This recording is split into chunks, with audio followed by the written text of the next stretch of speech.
Hey everybody, this is Nors, and I'm here to show you how to create a character on the One Ring Foundry game that we have for our StartPlaying sessions. Now, I should say that you do not need a core rulebook to start playing with us. You just need these tutorial videos and access to our Foundry. So once you sign up for the Forge, which is the hosting platform I use, you're going to be presented with this screen here, the One Ring with Nors, and there will be a drop down right here. You find your username, which I will assign to you, and you'll click it, and then you'll have a password that I'll give you, and you click that, and you push join game.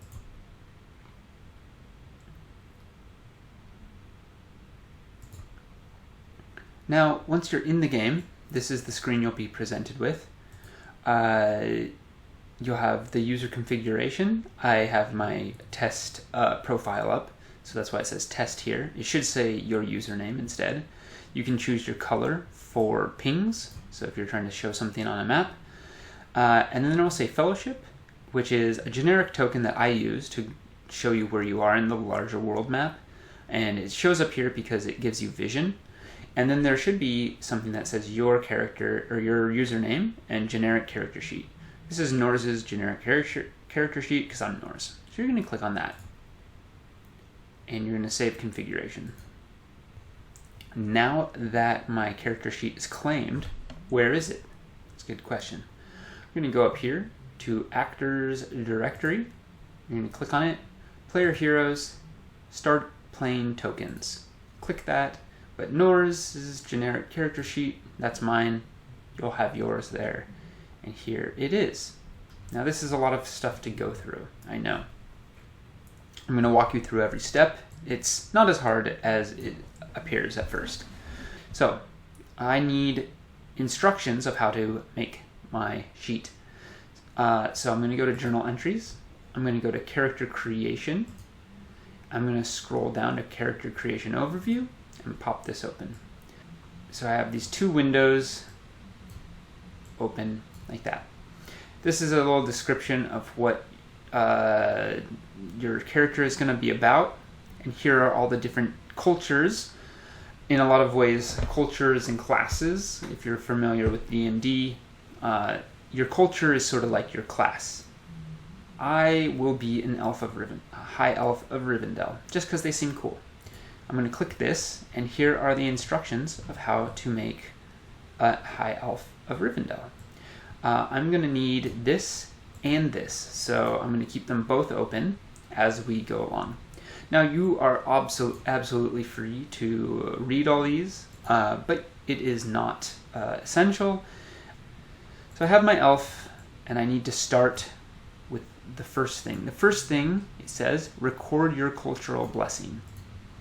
Let's start there. To record my cultural blessing, copy this into the cultural blessings field of your character sheet. Elven Wise. Boom, right here. I could read this to you and explain it, but I'm not too focused on the rules right now, rather just making the character sheet or the character on the sheet. So we have that, but you also start with Beset by Woe. So I'm going to take this. It says copy the following into the notes section of your character sheet. You can remove accumulated shadow. Copy. I'm going to copy this. And I'm going to scroll down all the way to notes. And as you can see, I've actually already put it in here. Done. And then I just close that up. So that's just a reminder to me, the player, or to me, the lore master. Okay, next. Determine your attributes, choosing a set or rolling success die. All right, so here is the stat arrays. There is only 3, strength, heart, and wits. That's it. And these are static. Once you have them, they don't change. So I could just look at this and go, what do I want to be good at? I want 5 strength and 3 heart and 6 wits, or whatever, right? And I can just pick those. Or I can click on here and have this pop up come and click roll, which I like. I like rolling. I like randomness. It's fun. And so I rolled. Let's see. I'm going to go over to the chat log. I rolled a 3, which means 5 strength, heart 3, wits 6. So 5, 3, and 6. So I'm going to go to this small bracket and go 5, 3, and 6. Calculate your strength, heart, and wits target numbers. Each TN is equal to 20 minus its corresponding attribute score. So this is the TN, and it was 20. I entered 5, so it was reduced to 15. 20 reduced by 3 is 17. 20 reduced by 6, obviously 14. So that's all been done for me by Foundry, which is quite nice. Calculate derived stats: endurance, hope, and parry. Endurance is strength plus 22, hope is heart plus 6, and parry is wits plus 12. So I'm going to go all the way down to here. Endurance is here, so my strength is 5, so I have 27 endurance, and hope is, what was it? 3 plus 6, so just 9. That's quite low. So 9 hope. Parry, which is sort of like your armor class in some ways, is 12 plus wits. So I have an 18 parry without any armor. That's quite good.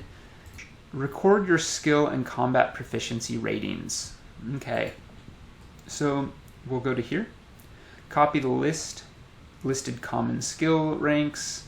So this is just a starting. I'll be able to add to this or change these a little bit later in the character creation process. I'm going to scroll up to here. So I have 2A. Now you can click on this, but nothing happens at first. What you have to do is hold Alt and click, and that will add 1. I'm going to add 2. If you add 3 on accident, or if you add too many, you have to hold Alt and Shift at the same time and click, and that will take something away. Okay? Alright, I've got 2 athletics. As an elf of Rivendell, I get to pick either awareness or healing as a favored skill. I'm going to go ahead and pick healing, I think. There you go. So I have 3 favored skills, which is nice. Oh, combat proficiency. I also need to do my combat proficiency. Swords or spears plus 1 other proficiency. So I get 2 marks in swords or spears and 1 mark in anything else. So I'll go down to my combat proficiencies. I'm going to be a swordy boy. Swords and I'll have an axe as well. Choose your distinctive features. Now distinctive features should be all here. These are the ones that are specific to the elves of Rivendell. Some others might have these, but these are the ones that are available to me. And I need to go to distinctive features right here. Now it's a little hard to tell that this is a field that you can drag and drop things into. I'm going to be willful. I can drag and drop that in. And proud. There we go. There we go. So I have my distinctive features. Those basically give you a buff to certain things if you invoke them. Choose a name and age. So my age will be, I'm a elf, so I am 501 years old. My name is Numoriel. I'm just making things up at this point, and that's it. All right. Now we'll get to the rest later. Now it says, answer the call of to adventure. Players finalize their character creation process by moving on to the calling section.